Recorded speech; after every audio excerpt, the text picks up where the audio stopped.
तेज पर कथा के नए अवतार ने उड़ाए यूवी के होश। और यहीं से शुरू होगा सीरियल कभी नीम नीम कभी शहद शहद में जबरदस्त ट्रैक। जी हाँ दोस्तों, सीरियल के अपकमिंग ट्रैक में दिखाया जाएगा कि कैसे कथा और यूवी पगफेरे की रस्म के बाद घर लौट आएंगे। अब कहानी में होगा तीसरा शानदार सेलिब्रेशन, जिसकी पूरी जिम्मेदारी दी जाएगी कथा को। लेकिन यूवी की चाची इस पूजा को बिगाड़ने की पूरी कोशिश करेगी। ट्रैक में दिखाया जाएगा कि चाची की सारी कोशिशें होंगी नाकाम।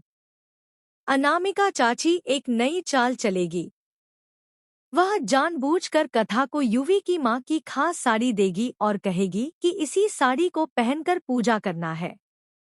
यह साड़ी यूवी की मां की है और बहुत खास है।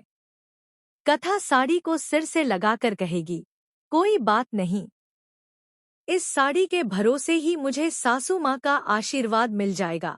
लेकिन जैसे ही कथा बाथरूम में जाएगी, अनामिका चाची उस साड़ी को जानबूझकर प्रेस से जला देगी। अब ट्रैक में दिखाया जाएगा कि जैसे ही कथा बाहर आएगी, वह जली हुई साड़ी देखकर परेशान हो जाएगी। वहीं नीचे खड़ी अनामिका और तमन्ना मन ही मन खुश हो रही होंगी कि अब यूवी और कथा के बीच फिर से बहस होगी। देखना यह होगा कि इस बार या तो यूवी घर छोड़ेगा या कथा। चाची सोचती है कि यह कथा की पहली और आखिरी तीसरी पूजा होगी हमारे साथ। इसके बाद सभी लोग पूजा के लिए कथा का इंतजार कर रहे होंगे। कथा नीचे आएगी तैयार होकर, वह भी यूवी की मां की सही सलामत साड़ी पहनकर। यह देखकर यूवी हैरान रह जाएगा और चाची तथा तमन्ना के तो पैरों तले जमीन ही खिसक जाएगी। वे सोचेंगी, मैंने तो साड़ी जलाई थी, फिर ये साड़ी सही कैसे है। फिर ध्यान से देखने पर चाची को साड़ी में एक नई कढ़ाई दिखेगी। तभी कथा कहेगी, चाची, आपकी चालाकी मैं समझ गई। आपने साड़ी जानबूझकर जलाई थी। मैंने आपको शीशे में देख लिया था जब आप कमरे में थी।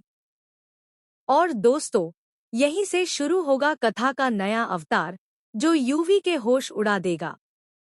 सीरियल कभी नीम नीम कभी शहद शहद का अपकमिंग ट्विस्ट और भी बहुत कुछ लेकर आ रहा है। अगर आपको यह वीडियो पसंद आए तो चैनल को सब्सक्राइब जरूर करें। कमेंट में अपनी राय देना न भूलें, ताकि हम आपके लिए और भी वीडियो ला सकें। तो बने रहिए हमारे साथ। नया ट्रैक कहानी को पूरी तरह से बदलकर रख देगा।